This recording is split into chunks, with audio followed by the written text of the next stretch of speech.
and thank you very much for everyone. Welcome to to this webinar. As Nabu said, our webinar series every Thursday at uh, 12 p.m. Universal Time for the French version, and 2 p.m. English Universal Time for the English version. And today, welcoming uh, Julie Collins, which is the Senior Associate Scientist at Academia 2063. And my name is Ismail Fufana. I'm the Director of the Department for Diversity and Deployment at Academia 2063. And today, Julie Collins will be will be presenting the ongoing work that this work stream is conducting on COVID-19 vulnerability hotspot. And the focus today is going to be on Central Africa. So without further ado, let me give the floor to Mrs. Collins for her presentation. Please, Mrs. Collins, go ahead. You have the floor. Thank you, Ismail, and thank you everybody for joining us today for our presentation on COVID-19 vulnerability hotspots in Central Africa.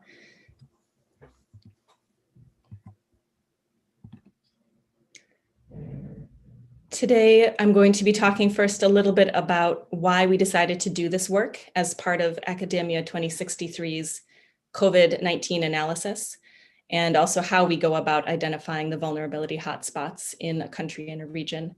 And then I'll share our main results of the vulnerability analysis for Central African countries. After that, I'm going to talk a little bit about some data and analysis that we have from enterprise level data from DRC. This is not part of our regular vulnerability analysis, but it provides some interesting insights into vulnerability in terms of economic sector. So we wanted to share that with you today too. And then I'll be talking about future directions of our work and conclusions. So Nabu mentioned at the beginning the 4 COVID-19 work streams of Academia 2063. The reason that vulnerability hotspots is among these is that we recognize that the effects of any crisis are not uniform. Even a crisis like COVID-19, which is broadly shared across the globe, it's affecting every country, but it affects each place differently. And both the spread of the disease and the effects of the disease on people differ a lot, both between countries and within countries. And especially the impacts of the disease on livelihoods and on food security have a lot to do with the existing patterns of vulnerability in a particular place. So the objective of this work is to identify areas within countries and within regions that are particularly susceptible to the negative impacts of COVID-19. And we're hoping in this work of identifying these areas to enable policymakers, development partners, and others to monitor these areas especially closely, to be aware of the potential for negative impacts, and to be prepared with early interventions if necessary. So how do we identify a particularly vulnerable place within a country? We define vulnerability as consisting of 3 aspects. The first is the propensity of a particular area to be exposed to the spread of the disease itself. Second, a limited capacity in that area to control the disease and to care for the infected people. And third, the exposure of households to the negative food security impacts of the disease. So we're looking at these 3 aspects, and they don't necessarily all move in the same direction. An area that could be very vulnerable to the spread of the disease also could be better at dealing with the effects of the disease. So we try to look at all 3 aspects together in order to get an idea finally of the ultimate impacts that the disease might have on people's food security. And we do this by looking at indicators in a number of different dimensions.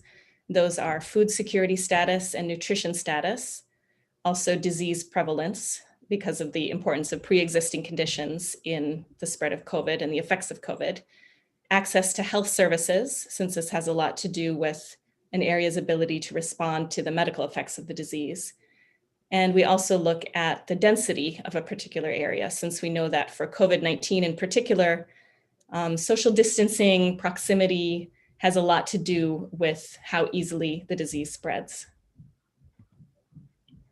So we build a composite indicator to create a typology of vulnerability based on indicators in those areas. And we define vulnerability as relative to the regional average. So the results that we're going to be showing you will show some regions as more vulnerable, some regions as less vulnerable. We're not saying that some regions are not vulnerable. What we're looking at is which regions in a country or in a larger region are more vulnerable relative to the others. And this is because we know that probably there will be negative effects everywhere, but if people have to prioritize, it's important to know which areas might be more vulnerable. So for each indicator, we assign a value. We classify it as much more, less, or much less vulnerable with respect to the regional average. And then once we've done this for each of the indicators, we construct the composite vulnerability index by averaging these indicators and weighting them. And we use equal weight. We are looking into possibilities of changing the weighting depending on which indicators seem to be the most important now after several months of knowledge on COVID and its spread. So we use stunting as an indicator of nutrition status. And we also use the share of food in total expenditure as an indicator for food security status. And we get those information from demographic and health surveys or from national surveys. And we also look at disease prevalence because, again, pre-existing conditions like diabetes and high blood pressure have a pretty big impact on the severity of the medical effects of COVID-19. And we find those data from DHS or from national statistical yearbooks. And we also look at access to health services in a country. And we proxy that with two indicators. The first is the proportion of women of reproductive age who reported that distance to health facilities poses major problems for them.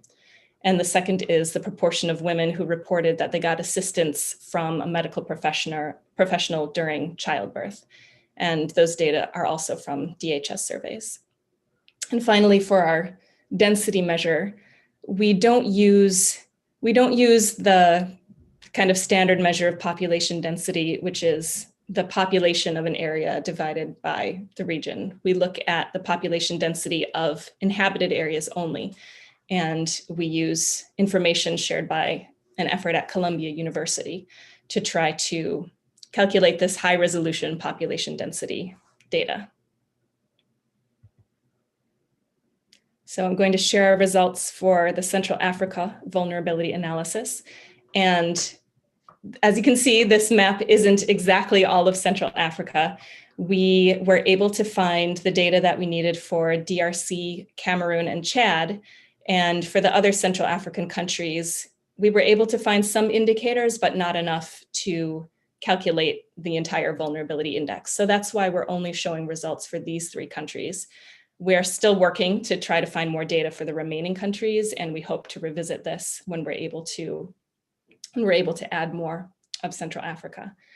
But if we look at the results for these three countries, DRC, Cameroon, and Chad, first, in terms of stunting, we see that there's a lot of variation within each country. Each country that we look at has areas of much less vulnerability with respect to the three-country average and areas of more vulnerability.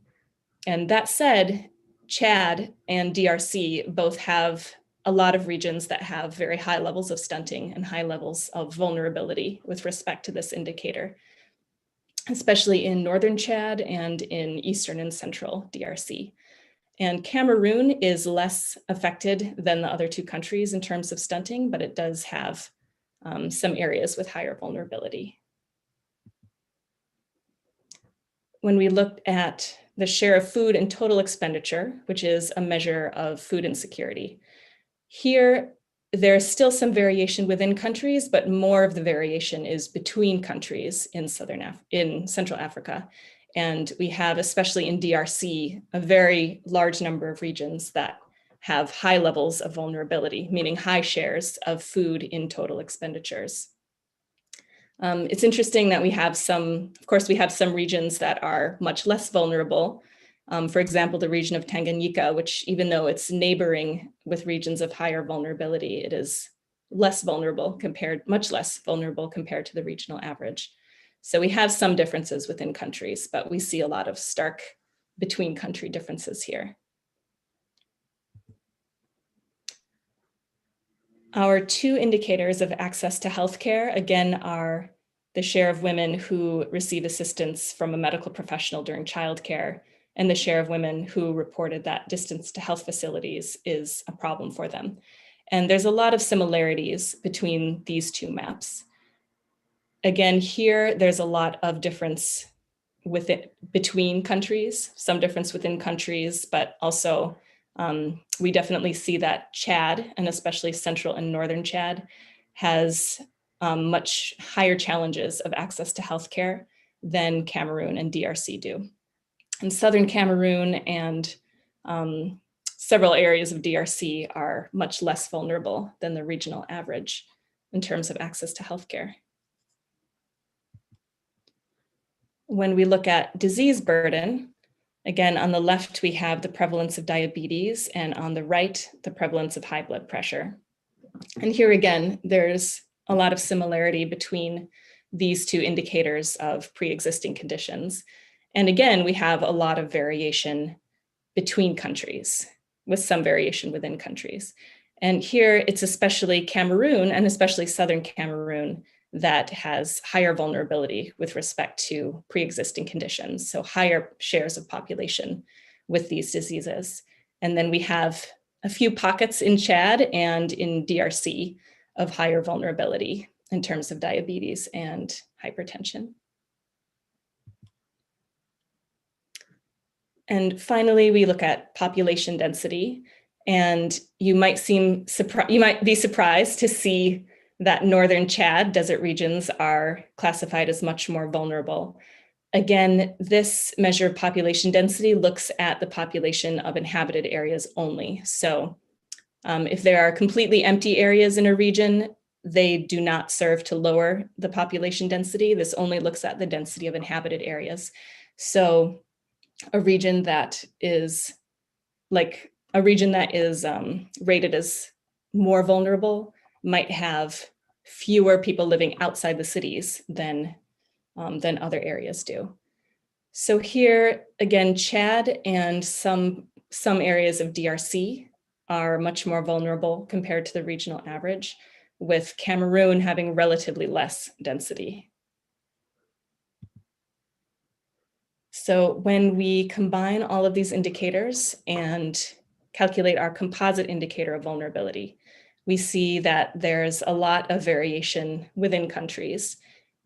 So we did this analysis for West Africa, and there we found that there were definitely some countries that were higher in vulnerability than other countries. But for these Central African countries, we see several areas of the highest vulnerability classification in each country, and also several areas of the lowest vulnerability classification in each country. So I think particularly for these countries that we've looked at, a lot of the indicators are pointing in different directions. Regions that might have better access to healthcare also have higher prevalence of pre-existing conditions. And so this map shows the ways in which these indicators combine to provide an overall picture of the composite vulnerability. So we see that in Cameroon, northern Cameroon has the highest vulnerability in that country, several regions in southern and central Chad, and in DRC, it's southern and central DRC that have the regions with the highest vulnerability, and eastern DRC has the lowest vulnerability in that country, and also relative to the region. And as we mentioned, we have some data that we wanted to share on the effects of COVID-19 on firms in Democratic Republic of the Congo. And this is something that we might find a way to integrate with our calculation of composite vulnerability at some point. It provides kind of different indicator of vulnerability, but we wanted to present the results that we have so far. And again, this is only for Democratic Republic of the Congo. We have data from the Fédération des Entreprises du Congo, FEC, which was collected in April and May 2020, and 103 firms were surveyed. The majority of the firms, about 62%, are in Kinshasa, then 16% are in North Kivu, and there are smaller shares in several other regions of DRC. So it doesn't cover the whole country, and it's more representative of Kinshasa than other areas, but we do have some regional representation. So the survey covered firms of all sectors, although there's very strong representation for service enterprises. About the highest share of firms, 18%, were classified as general trade and transport, and then miscellaneous services, which included a lot of different things such as lawyers, accountants, funerary services, clothes cleaning services. So a lot of different small types, a lot of different small subsectors were aggregated there. Then we had about 10% of firms in hospitality and tourism and in IT and digital services. Hospitality and tourism includes hotels, restaurants, bars, and also tourism firms. We had about 9% of the surveyed firms were manufacturing firms, and 8% were in agriculture, livestock, fishery, and agro-processing. And then we also had firms in health, energy, banks and financial services, mining, and construction. And there were some pretty major differences in the average size by sector. The enterprises ranged from very small, less than 10, to more than 500 employees. And the banks and financial services sector was the most likely to have large firms and did not have any micro or small firms. A lot of the other sectors had firms of all different sizes, but mining, manufacturing, agriculture, and IT were the only ones that had very large firms. And then in contrast, miscellaneous services, general trade and transport, and hospitality and tourism had the highest shares of very small firms with under 10 employees. So the firms were asked what the effects of COVID-19 were on their business activities. And this table shows the responses that were given by firms. The numbers are some to more than 100 because countries were asked to mark any answer that applied to them. So a very large share of firms, over 40%, said that they stopped signing contracts and receiving orders from clients. A lot of firms were unable to pay debts to suppliers or to banks, or unable to pay salaries or taxes and fees. And a total of 70% of firms reported that they decreased their activities. About half of that share had a less than 50% decrease and half had a more than 50% decrease. 20% of firms said that they completely stopped activities. This doesn't necessarily mean that they closed. It could have been a temporary stoppage, but they didn't just reduce, they stopped their activities. And other firms had increases in unsold stocks, difficulty in importing, etc. There were a handful of firms that either reported that that COVID had no impact on them, or that actually had an increase in their sales. And the only firms that reported increases in sales were health firms and IT and digital services firms. So we can see that due to the nature of their products, there might have been higher demand for their products or for their services in the case of the digital services firm. But I think what is most striking from this is the very, very high number of firms that were negatively impacted by COVID. The firms were asked also what responses they took, what measures they took to respond to the crisis. And over 1/3 of firms reported that they had some staff shift to telework. And these were firms in different sectors and also of all different sizes. So we even had some very small firms who were able to shift to telework. A lot of firms suspended their investments. A lot of firms also laid off staff or suspended contracts. And also about 30% of firms reduced their production. We had about 20% of firms that reduced their imports. But if you look down to the bottom of this table, we also had some firms that increased their imports, either of finished products or of raw materials. So we're planning to dig a little bit more into that and see if we can figure out what might be the reason for the different effects on imports of different firms. We also had some firms who had to sell their assets in order to meet their financial commitments.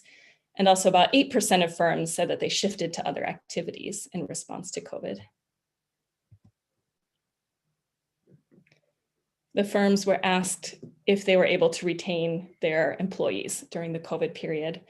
And we can see from the table, from the figure, that only less than half of the firms retained all their employees. So if you think for a moment about the implications of this, that's a huge number of employees who had their incomes cut or lost their incomes. These effects on firms translate into really major effects on people's livelihoods too.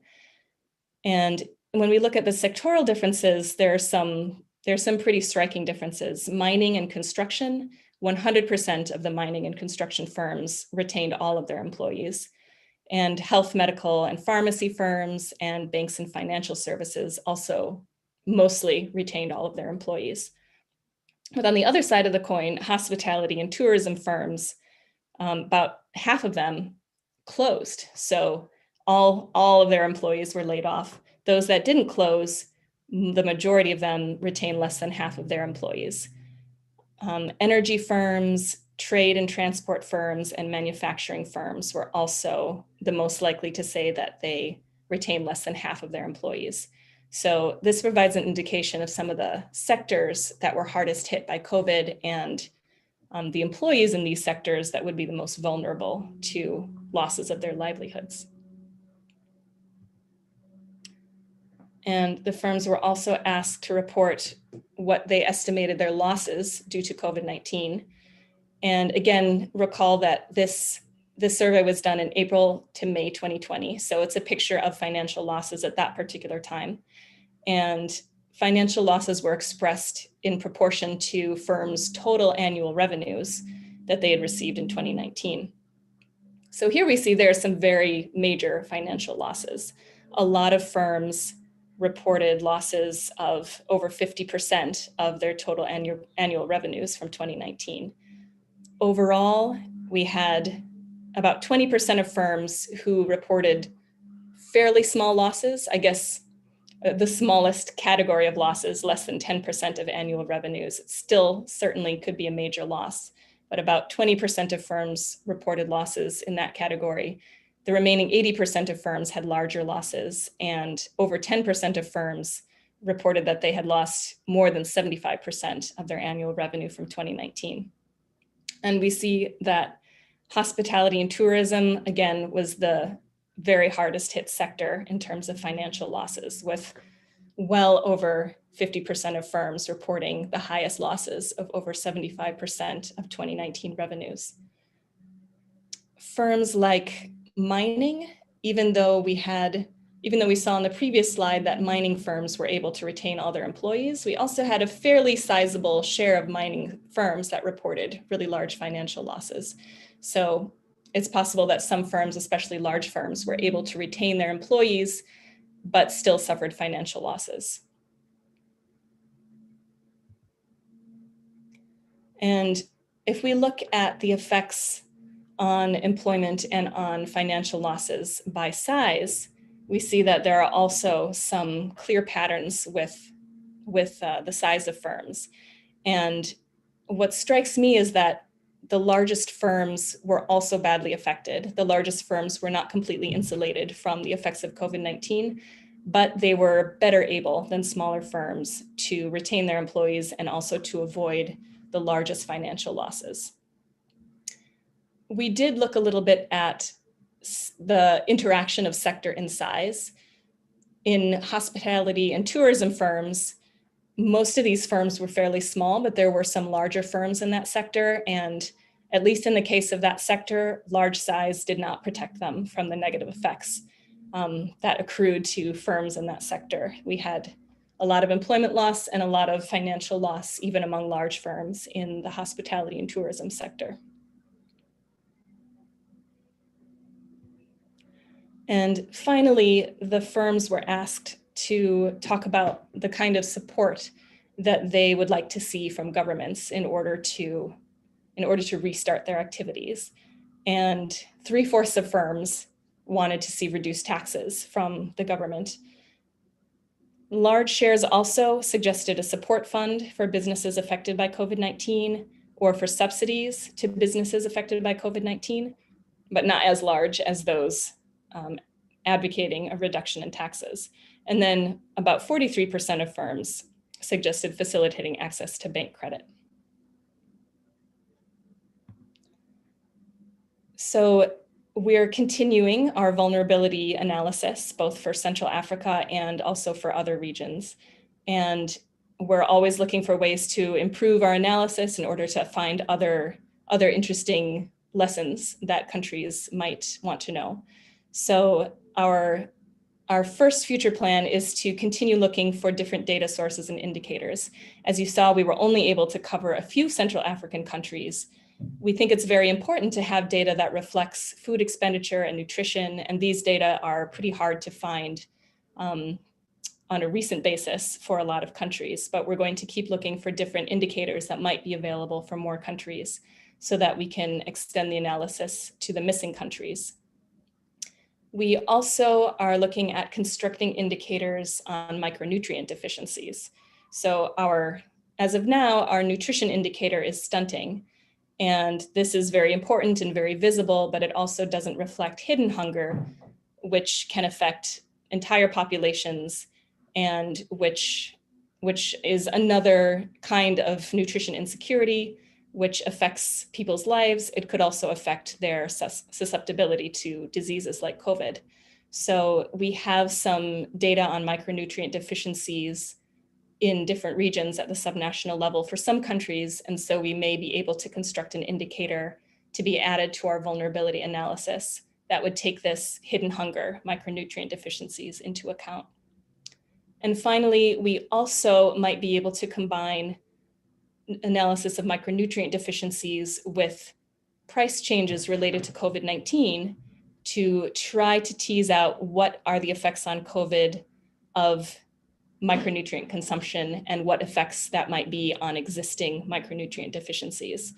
The work streams that Nabu mentioned at the beginning of this presentation, one tracks staple food price changes in local markets during the COVID-19 period to see which areas had reductions in prices, which areas had price spikes.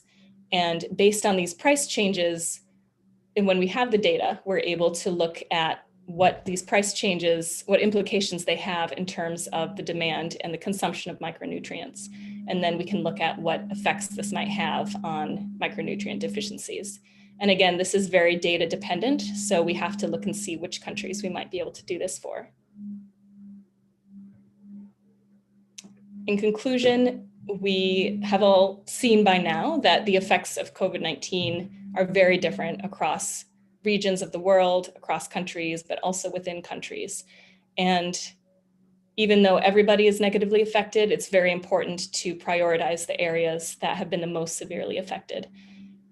Data on the actual impacts of COVID is becoming available, but it will be a while before there's a lot of data on the real impacts of COVID on the ground. And so because of this, it's important to try to get a first glance, to get a prediction of what areas might be likely vulnerability hotspots so that we can monitor those areas carefully and be prepared to intervene.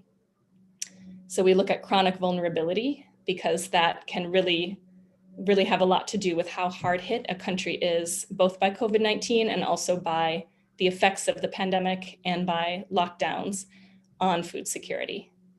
So our analysis of Central Africa shows that there are regions in each of the 3 countries that we looked at, which are expected to be much more vulnerable to COVID and to its food security impacts. And we also were able to look at the firm level data and identify some sectors like hospitality and tourism, also miscellaneous services, also small firms in different sectors that are particularly exposed to the negative economic and financial effects of COVID. And so we know that the employees of small firms and firms in these exposed sectors are particularly vulnerable to the impacts of COVID in terms of livelihoods and incomes. Thank you.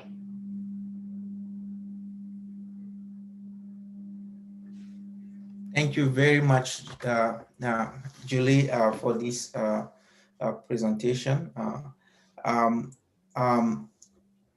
Then let's proceed to take questions so that Julie can answer them. But before opening the floor to questions, Julie, I would like to ask you, I know this kind of work is very data demanding, so you need to have data on, for those countries at a different level. Can you tell us a little bit more about how, about the data that you have used here? I know that DHS is one of them, but apart from DHS, what kind of data did you use to do this analysis? Particularly for, if you see for Central Africa, you covered only 3 countries.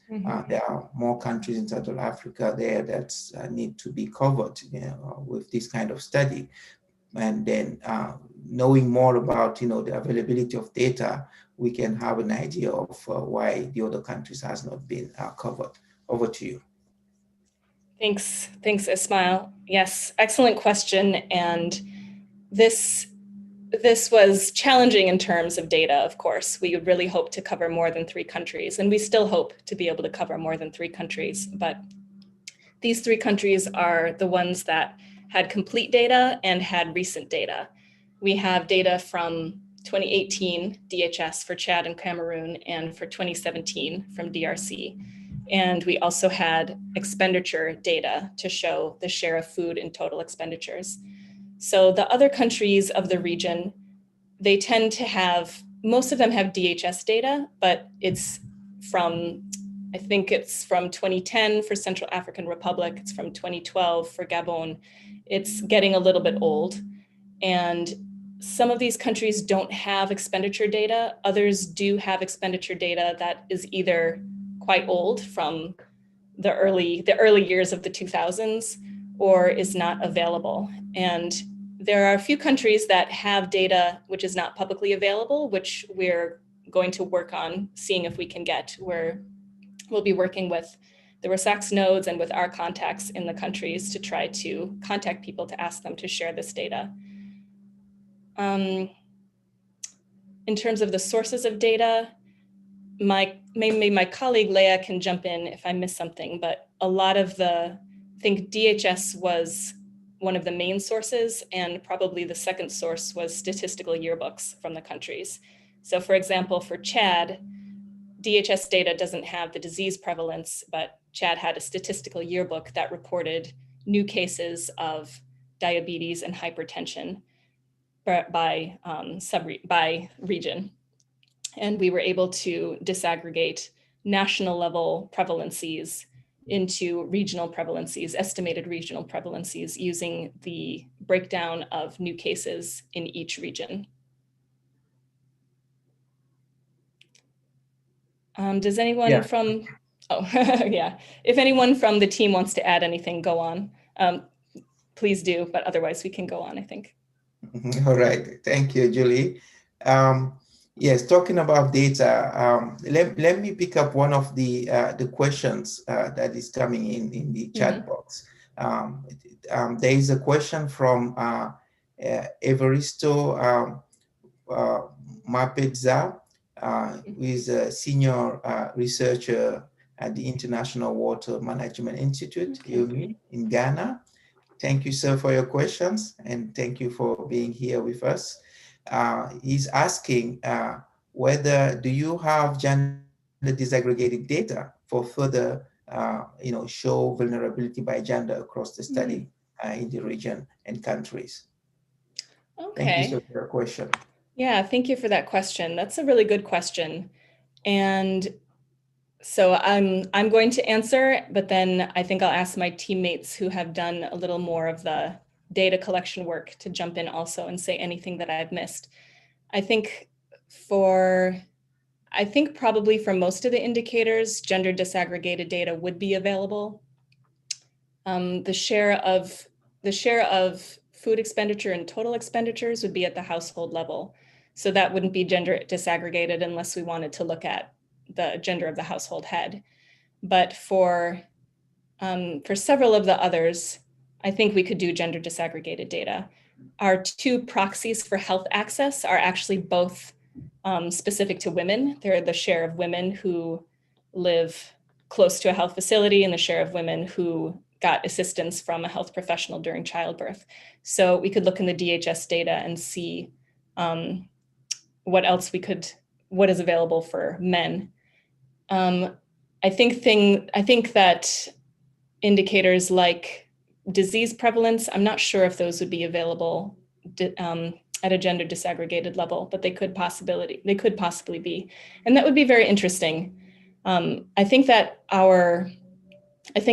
the way we've been envisioning this vulnerability index is not so much focused on individuals, but focused on regional averages of households that might be affected. But it could be interesting also to look at what the gender differences are in terms of vulnerability to COVID, and also what the differences between regions are in terms of maybe inequality, any potential inequality between the gender vulnerability. Why don't I see if any of my teammates on the vulnerability analysis want to add anything to what I said? Thanks, Julie. Then do we have Leah in online? Leah, do you Yes, want to? we have Leah, Yes, and please. also John has raised his hand. Okay, so please, John, you have the floor. Yes, thank you, Ismail. Thank you, Julie. Indeed, there is some data that are coming in from the LSMS World Bank project, where we might find some of the indicators we are using disaggregated by gender, and these are phone surveys related to COVID-19. Yes, indeed. In the next round of countries or analysis, we will probably have some of those indicators disaggregated by gender. One of the key feature of the type of analysis we doing is the disaggregation by location first, to be able to come up with those hot spot. But we can consider disaggregating by gender as well. And the type of data set that I see that can be used to do that is the phone survey from LSMS, the World Bank, as related to COVID-19. Thank you. Thank you, John, for this contribution. Let me now open the floor. So feel free to send your questions via the chat box, or you can also directly raise your hand and ask a question to Julie. Please go ahead, and the floor is open. While in the meantime, yes, we have Sitsi Makombe. Please go ahead, Sitsi. Thank you, Ismail, and thank you, Julie, for the excellent presentation. I just wanted to follow up on, I think one of your conclusions was that, we don't yet actually have, I think, data on actual impacts of COVID. I guess I was just curious if you and the team have also just tried to perhaps verify or match some of your findings on vulnerability hotspots in these three countries you looked at with the actual data we're seeing on number of COVID cases and number of deaths due to COVID-19 in these countries. I assume this data usually comes from the district or provinces and it's aggregated at the national level. So I was just curious about that, if that's something you've looked at, just to see if, how these two things compare your findings and what we're seeing in terms of the cases and the number of deaths. Thank you. Thank you, Tsitsi. Julie, please go ahead. Yeah, thank you, Tsitsi. That's a really good comment, and we're definitely planning to look at that. We have found a source of data at the subnational level for COVID cases. So we're going to be looking at that and how it compares with our vulnerability index for the countries and the regions that we've also been able to do. And I want to mention here also that our vulnerability index, it looks at several different aspects together. It looks at the propensity of a district to the spread of COVID, but then it also looks at the ability to care for people with COVID, and then at vulnerability to the food security effects. So an area that might be very vulnerable to having a lot of COVID cases might also be an area that is more wealthy and where households are better able to cushion the effects on food security. An area that might be more vulnerable in terms of food security also might be more remote, less urban, and therefore less susceptible to the spread of the disease itself. So it will be very interesting to look at how the actual incidence of COVID maps with our indicator, and we wouldn't expect it to map completely since we look at those three aspects together. And in the French version of this webinar earlier this morning, Dr. Mbayad, who is also on our team, suggested that we might want to have 3 sub-indices that look at those 3 aspects separately, since they might not necessarily move in the same direction, and then an overall index that would combine those 3 sub-indices. So that's something also that I think we'll be looking into. But the short answer to your question is, yes, we are going to be looking at that data. And we didn't do it before this webinar, unfortunately, but we're planning to have it ready to issue a bulletin or a brief to be published on the Academia 2063's COVID portal that looks a little more at the vulnerability index versus actual cases. Thank you, Julie. So the floor is still open. So please raise your hand to ask a question or send your questions via the chat box.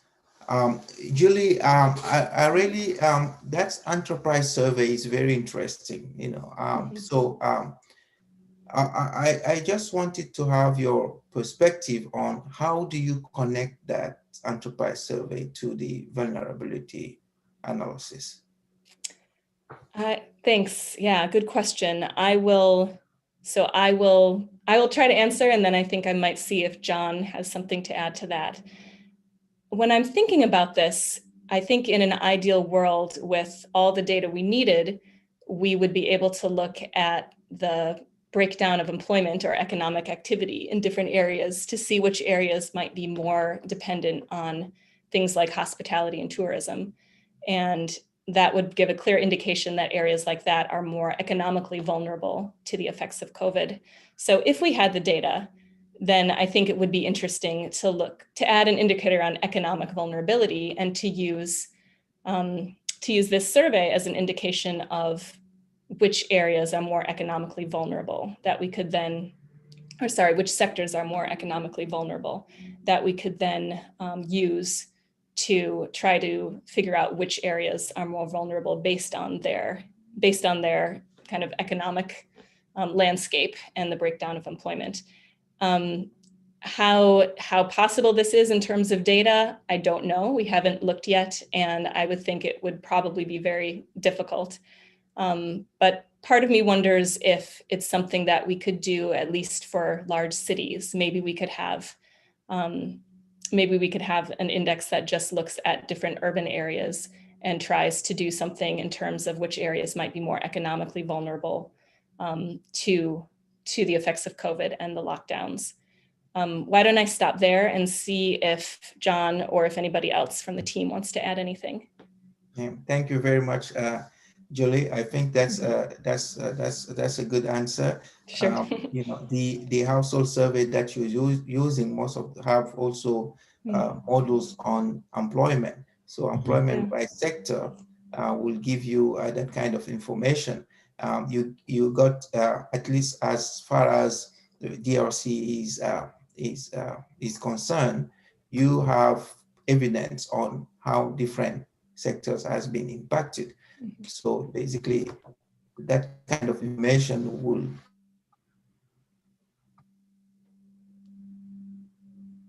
give you more variables in your vulnerability analysis, and then you can use that one and then say that part of the countries that are more depending on this type of activities, economic activities, may be more vulnerable to compared to others. Why not giving the floor to the member of the team? John, I'm seeing you. Your mic is open. Do you want to take the floor? Do you want to add something to? Yes. To what Julie? Yeah, just to okay. All right. Please go ahead.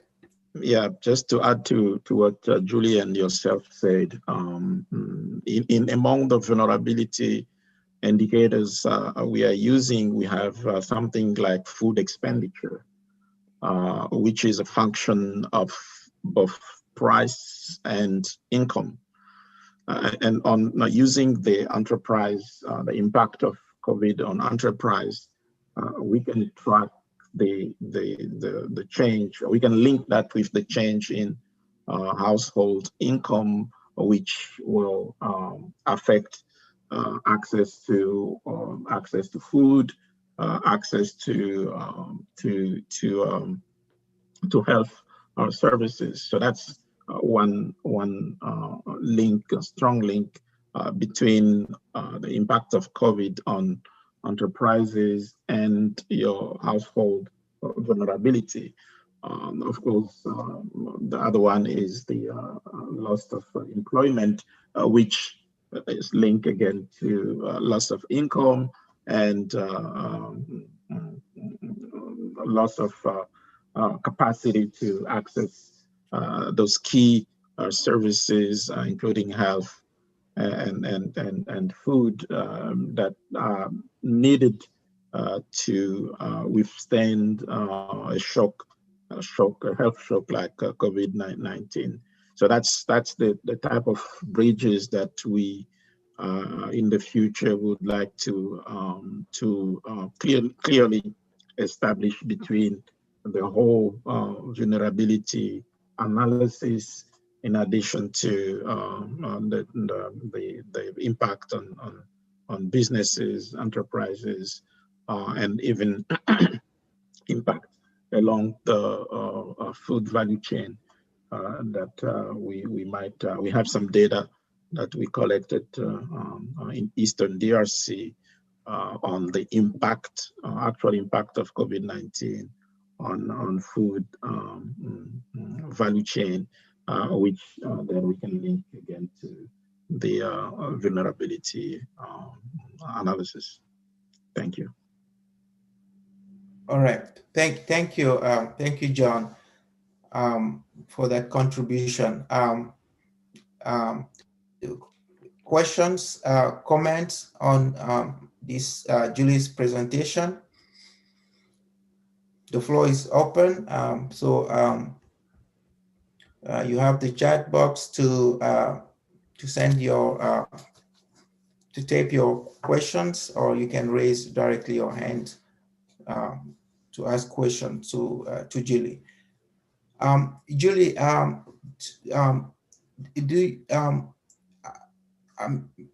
the vulnerability analysis basically is trying to identify the pre-existing conditions that may,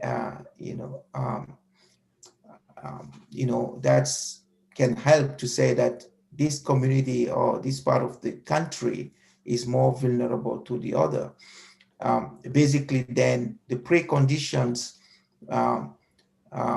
basically, it's a kind of input data. If you have these preconditions, you're more likely to suffer from, from the pandemic. Yeah. How did you select those the variables? Did you use any evidence that is that's linked a pandemic to those variables, how they evolve in the past with other crises? It may not be health crisis, but other crises that we went through. Can you tell us more about that, about the selection of variables? Sure. Thanks, Ismail. We started from the basis of those three aspects of vulnerability that I mentioned: the exposure of a district to the spread of COVID, the ability to care for infected people, and the vulnerability in terms of the food security impacts. And in terms of the propensity, in terms of the susceptibility of an area to the spread of COVID, we used the information that was available, several months ago when we started this analysis about factors that could contribute to the spread of COVID. And social distancing was a big, of course, a big factor in those.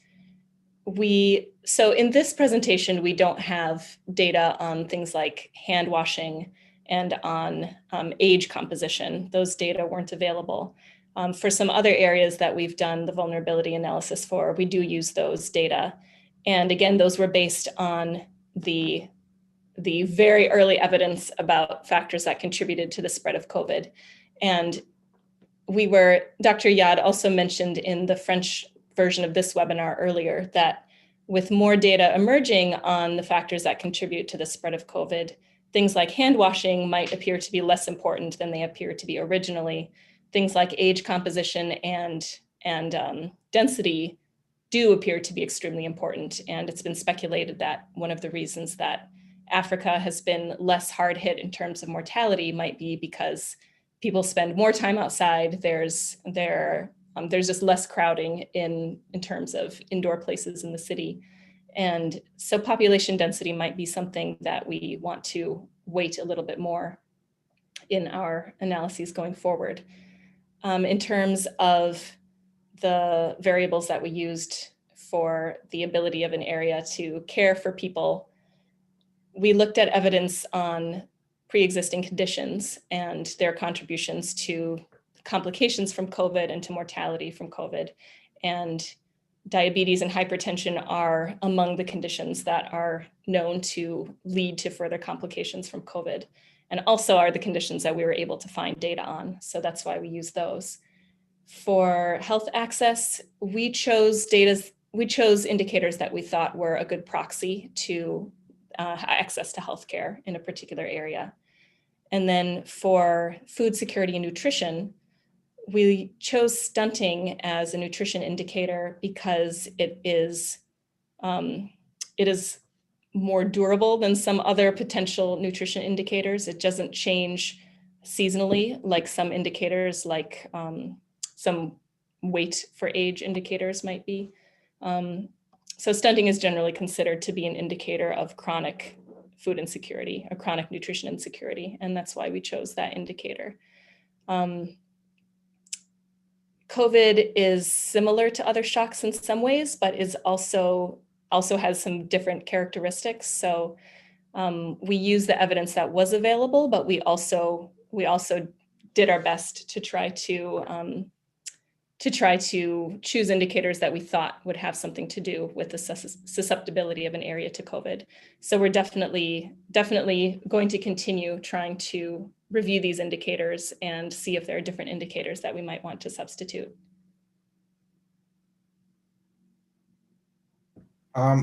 Talking about the susceptibility of an area to COVID, what do you have what is your output variables here?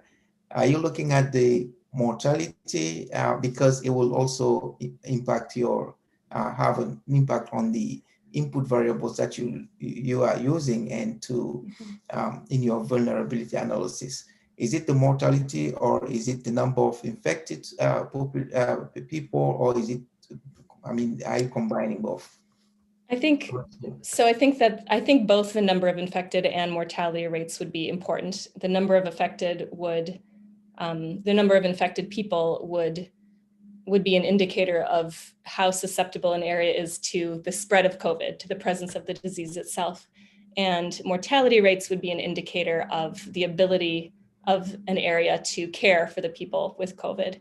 So I think both of those things, I suppose those are indicators of the first and the second aspects of our vulnerability, respectively. So definitely when we move to looking at these kinds of output indicators, both of them are important and we need to consider both. Thank you, Julie. The floor is still open. Questions, comments are welcome. Please raise your hand or I don't know how to raise my hand, but I would welcome, Dr. Bajan. I'm looking around to see where it is, but I can't find it. So, all right. Let me see. Please go ahead, yeah, Dr. Bajan. Yeah. Okay, very good. So let me put back my video. Thank you. Now, I just wanted to comment on the question you had to Julie. We don't necessarily have to see a relationship between vulnerability as assessed by the team and in the cases of COVID, actual cases of COVID. It's just like at the level of a human being, you have the pre-existing conditions, which don't mean that you're infected by COVID, but we know that if you're infected by COVID, you're going to be probably at a higher risk. So I think the concept of Julie and her team here to say that, look, these communities may not have yet been hit by the pandemic, but if it gets there, they will have the least capacity to absorb the shock. Just like human being having diabetes and heart conditions and other things will be much more critically, severely sick if they're infected. So those communities as well, which because of poverty, because of prevalence of diseases, and because of lack of access to health services, everything else equal, if they're hit by the pandemic, the damage, the pain will be much more than other places that don't have the same characteristic. Just like a human being who is less burdened by preconditions might probably weather the infection easier than somebody who is at a greater risk. So I think that is the way to utilize the results for government and others would be to say, all right, we haven't been hit yet here, but we know if it gets there, it's going to be a real problem. So can we shelter, cut off, or cordon off those areas? Or we know that these are areas that have big issues with morbidity, which is the biggest factor for their vulnerability. Do we get the services there so that that at least the clinics are stocked, or the dispensaries and the hospitals are equipped to deal with that when it comes? If it is an area where it's really poverty that is the biggest issue, do I get the food supplies there to help them? I know, because if it hits them, they have zero savings, negative savings, difficult access to food. Let me stop the food supply. So it helps plan better the response, to know where the hit is going to be the hardest, but also what will I need to do in terms of response and prevention. So thank you. Just adding those comments. Thank you, Dr. Bajan, for that contribution. Thank you very much. Then any other questions from the audience? I would like to add, Julie, on that comment coming from Dr. Bajan. As data are coming in, we're having more evidence.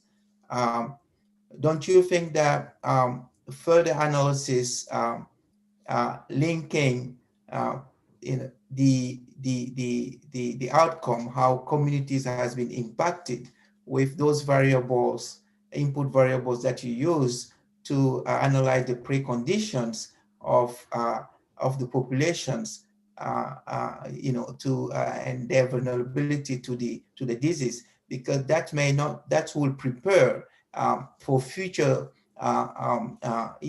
pandemic or future crisis that we'll have. No one will say that we're not going to have it in the near future. This kind of crisis can be economic crisis, can be health crisis, but at least this kind of work will help to dig more into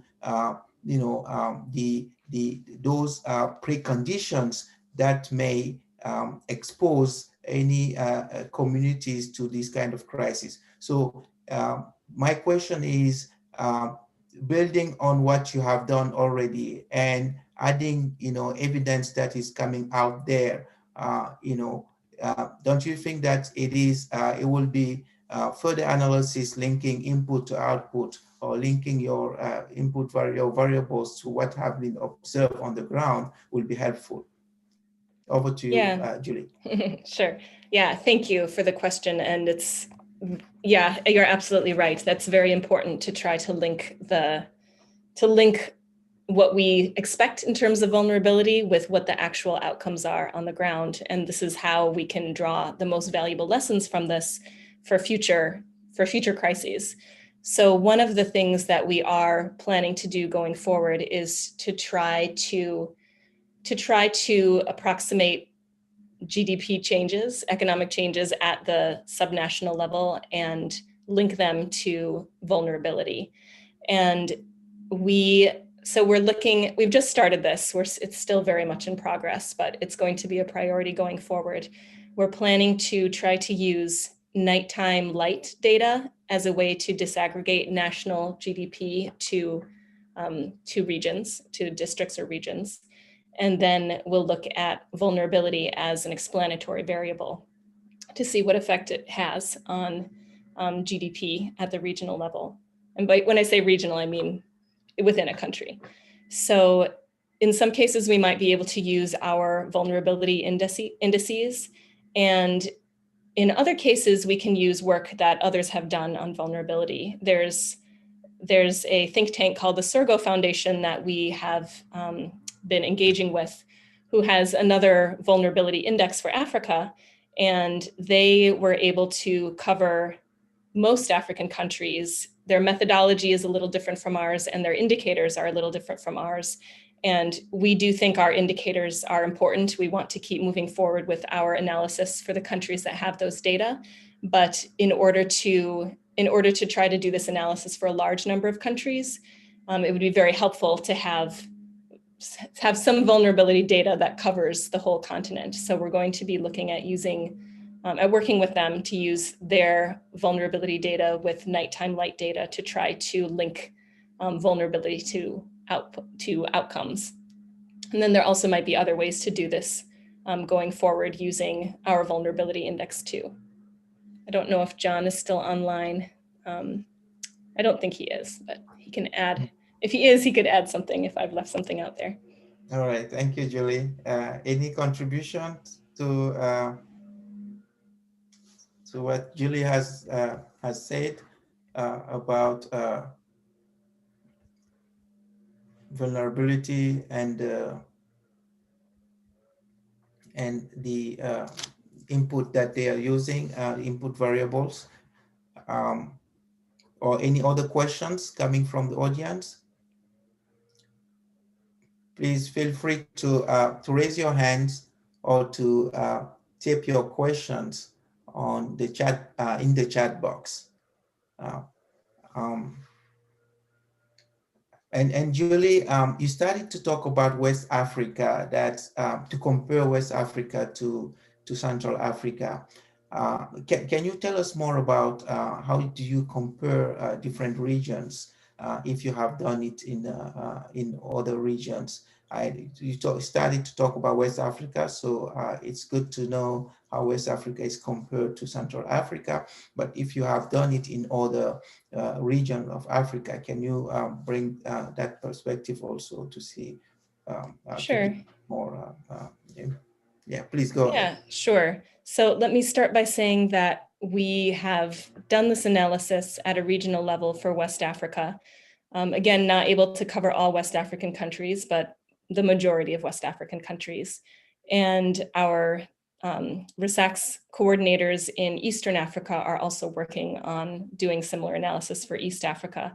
And they're starting at the country level. They're starting with Kenya, and we'll move on to some other countries from there. So in terms of levels of vulnerability, what we've done so far looks at vulnerability relative to the rest of the region within West Africa first, and now within Central Africa. So we can't compare those two results because they look at the Central Africa results are specific to Central Africa. They measure relative vulnerability within Central Africa, and the West Africa's results look at vulnerability within West Africa.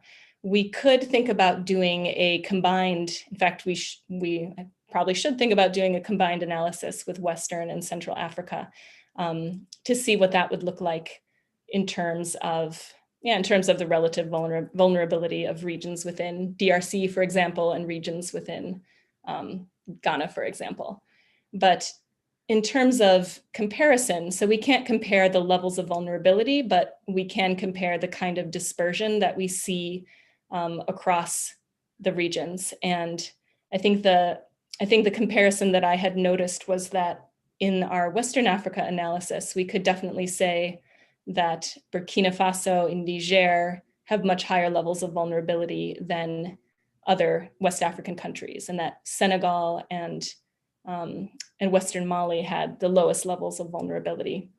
With this Central Africa analysis, the differences between countries aren't quite as distinct as they were with the Western Africa. We see more variation throughout the 3-country region of Central Africa, and we can't as easily say that one country is more vulnerable than the other countries. So there's more within country variation, and I think the pockets of higher vulnerability within each country are a big source of vulnerability, are pretty important to look at, versus just focusing attention on 1 or 2 countries, in which we might be able to do in Western Africa.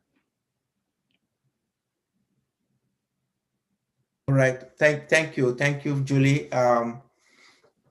Questions from the audience?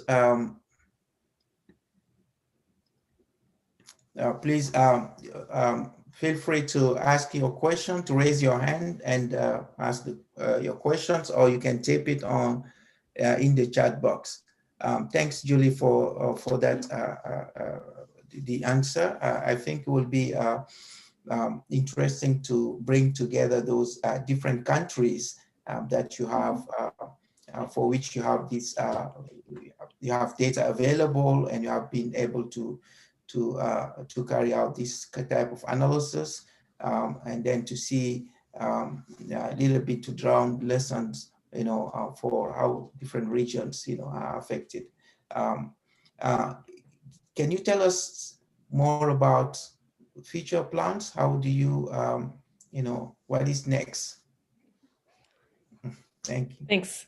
Yeah, I think our immediate priorities are going to be looking at we'll look at COVID case data and see how it compares, bearing in mind, as Usman was saying, that with this index, we're not trying to predict necessarily where there are going to be cases, but where the vulnerability exists, such that if there are cases, there will be negative food security effects. But it will be interesting to look at case data and mortality data. We're also going to be doing this linking of vulnerability to outputs that you mentioned. And the nutrition work is going to be probably our biggest priority going forward, looking at micronutrient deficiencies. And I'm actually going to I'm going to briefly share my screen again because I had a few other slides to show if there were time to illustrate, just a minute, to illustrate the kind of thing we're talking about in terms of hidden hunger. This map shows calorie intake per adult equivalent in DRC. This is data from 2012. And the green areas are those that have the most sufficiency in terms of caloric intake. And so there are some areas, so let me back up and say that this analysis was done separately from the vulnerability analysis. The colors don't map to our more vulnerable and less vulnerable, but this is an example of the kinds of differences that we see in terms of caloric intake. And we can compare it to iron intake. And here with iron intake, we see a lot more insufficiency across the country and in certain regions than we did with caloric intake. So even if food expenditure isn't showing any issues, there could still be a lot of micronutrient deficiencies since people are getting maybe enough calories, but not enough important nutrients. And so we want to focus on maybe constructing an indicator at the subnational level that looks at micronutrient deficiencies, but also trying to use the COVID price data to try to figure out what the effects of COVID are on existing micronutrient deficiencies. So this is our biggest priority going forward. And we've already done some of that work for Senegal. We're working on that for Nigeria right now. And we actually have a webinar next week that Dr. John Umwengu will be presenting at to share some of our findings on the effects of COVID-related price changes on micronutrient demand and micronutrient consumption. So thanks. Over to you. Thank you very much, Julie. Thank you for sharing with us what is coming next. Very interesting.